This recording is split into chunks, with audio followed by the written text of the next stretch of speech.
She had nothing, and that was the doorway to everything.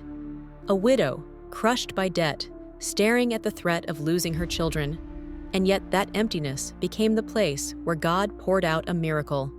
We find this story in 2 Kings chapter 4, verses 1 through 7. A prophet's wife comes to Elisha in desperation.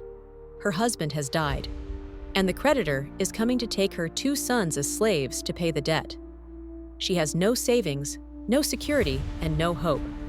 When Elisha asks what she has in her house, she replies, "Your servant has nothing there at all, except a small jar of oil." That's all she had. 1 jar. Just a little oil. And that's where the miracle begins. Mistake number 1. Waiting for more before pouring. The widow could have said, "Elisha, I'll wait until I have more oil, then I'll pour." But God often asks us to use the little we already hold. How many times do we delay obedience because we think what we have isn't enough? Mistake number 2. Bringing too few jars. Elisha told her to borrow as many empty vessels as possible, not just a few. If she gathered only a handful, that's all she would have received. Sometimes our expectancy limits our miracle. If you expect small, you prepare small. Mistake number 3. Treating obedience as optional. Elisha's instructions were specific. Shut the door, pour the oil, keep filling. Obedience opened the door to multiplication.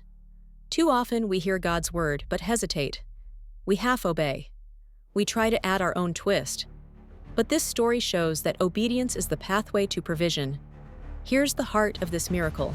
God multiplies what you surrender, not what you cling to. The oil didn't multiply while sitting in the jar. It multiplied as it was poured. Faith isn't waiting until you have enough. Faith is pouring out the little you have into empty spaces, trusting that God will fill them. It wasn't about the oil. It was about her trust, about her willingness to give God the little she had, so He could make it more than enough. So tonight, ask yourself, what empty jar do you have in your life? Is it a dream you've stopped believing for? A relationship that feels broken? A prayer that seems unanswered? Write it down. Name your jar. And then pray Isaiah 55, verse 11 over it. "So is my word that goes out from my mouth. It will not return to me empty, but will accomplish what I desire and achieve the purpose for which I sent it." Place God's word over your emptiness and watch Him fill it.